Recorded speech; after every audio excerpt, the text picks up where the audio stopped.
محمد نوازش نے انڈیا سے پوچھا ہے دیوالی کی مٹھائی کھانے کا حکم، دیوالی کے موقع پر لوگ مٹھائی دیتے ہیں، اس کا کھانا کیسا ہے اور اس کی مٹھائی قبول کرنی چاہیے کہ نہیں کرنی چاہیے؟ اس پر پوری امت کا اجماع ہے کہ جو بھی غیر مسلموں کے مذہبی تہوار ہیں، مذہبی رسومات ہیں، ان میں کسی قسم کی شرکت جائز نہیں ہے۔ قرآن مجید نے غیر مسلموں کی دو اقسام بیان کی ہیں، لا ينهاكم الله عن الذين لم يقاتلوكم في الدين ولم يخرجوكم من دياركم ان تبروهم، کہ وہ غیر مسلم جو تمہاری دشمن نہیں ہیں، جنہوں نے تمہیں گھروں سے نہیں نکالا، تم پر ظلم زیادتی نہیں کی، تو اللہ تعالیٰ تمہیں منع نہیں کرتا کہ ان سے اچھا سلوک کرو، بلکہ اللہ تمہیں حکم دیتا ہے کہ ان کے ساتھ اچھا سلوک کرو، کیونکہ اللہ تعالیٰ انصاف کرنے والوں کو پسند کرتے ہیں۔ خود رسول اللہ صلی اللہ علیہ وسلم کی سیرت میں آپ صلی اللہ علیہ وسلم نے یہودیوں کی، جو آپ کے یہودی پڑوسی تھے، ان کی عیادت بھی کی ہے، اور آپ صلی اللہ علیہ وسلم کی جو زوجہ حضرت صفیہ، ان کے رشتہ دار یہودی تھے، وہ ان کو ہدایہ تحفے بھیجا کرتی تھیں۔ تو غیر مسلم جس سے جنگ نہ ہو، اس کے بارے میں اچھا سلوک کا حکم ہے، اس کو ہدایہ دینا، اس کو تحفے دینا، اس پہ صدقہ کرنا بھی جائز ہے۔ لیکن اس کی ایک باؤنڈری ہے، وہ یہ ہے کہ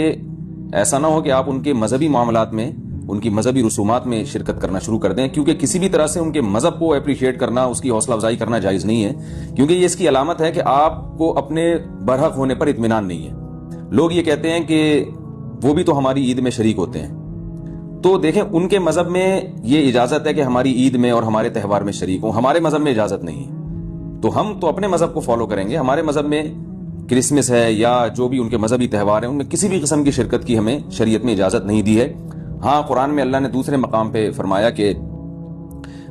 اس کی گنجائش دی ہے کہ الا ان تتقوا منہم تقاہ، کوئی خطرہ ہو، اندیشہ ہو، آپ ایسی جگہ پہ رہتے ہیں جہاں غیر مسلموں کا غلبہ ہے، اور اگر آپ نے بالکل ہی بائیکاٹ کر کے رکھا تو آپ کو خطرہ ہے کہ وہ یعنی آپ پہ ظلم زیادتی کریں گے، تو ظلم سے بچنے کے لیے یا زیادتی سے بچنے کے لیے جس حد تک یعنی آپ ان کے ساتھ رہ سکتے ہیں یا گنجائش ہے اس میں، جس حد تک آپ ان کے ساتھ جو ہے وہ جوڑ پیدا کر سکتے ہیں تو کریں، لیکن بلا وجہ بڑھ چڑھ کے ان رسومات میں حصہ لینے کی شریعت میں بالکل اجازت نہیں ہے۔ وجہ اس کی یہ کہ اگر آپ ان کے مذہبی تہواروں میں شرکت کریں گے اور تو یہ منافقت ہے، کیونکہ اسلام ایک طرف یہ دعویٰ کرتا ہے وَمَن يَبْتَغِ غَيْرَ الْإِسْلَامِ دِينًا فَلَن يُقْبَلَ مِنْهُ، اسلام کو اپنے برحق ہونے پر اتنا اطمینان ہے کہ وہ یہ کہتا ہے کہ دین برحق ان الدین عند اللہ الاسلام، دین برحق صرف اور صرف اسلام ہے۔ تو جب صرف اسلام ہے تو اسلام کے علاوہ سب باطل ہیں، جب باطل ہیں تو اسلام پھر ان کو اپریشیٹ کرنے کی کسی صورت میں اجازت نہیں دے سکتا۔ یہ ایسا ہی ہے جیسے آپ کہیں کہ فلاں آدمی چور ہے اور میں اس کی چوری کو غلط بھی سمجھتا ہوں، ٹھیک ہے، آپ اس کے ساتھ احسان کریں گے، اس کے ساتھ اس نے سلوک کریں گے، لیکن چوری کے معاملے میں آپ اس کی رہنمائی کرنا شروع کر دیں یا اپریشیٹ کرنا شروع کر دیں، یا وہ چوری کر کے لائے اور آپ اس کا مال کھانا شروع کر دیں، تو یہ پھر منافقت کہلائے گی۔ یہ اس کی علامت ہے کہ آپ کے چوری کے بارے میں وہ جذبات نہیں ہیں جو ہونے چاہیے۔ تو اسلام نے غیر مسلم کے ساتھ حسن سلوک کا حکم دیا، مگر اس کے مذہب کے معاملے میں دو ٹوک بتا دیا ہے کہ کسی قسم کی مذہبی رسوم میں ہم ان کے ساتھ شریک نہیں ہوں گے، بائیکاٹ کریں گے، اور ہم یہ کہیں گے کہ لکم دینکم ولی دین، آپ کے لیے آپ کا دین ہے، ہمارے لیے ہمارا دین ہے۔ اور اس بارے میں صحیح حدیث بھی ملتی ہیں۔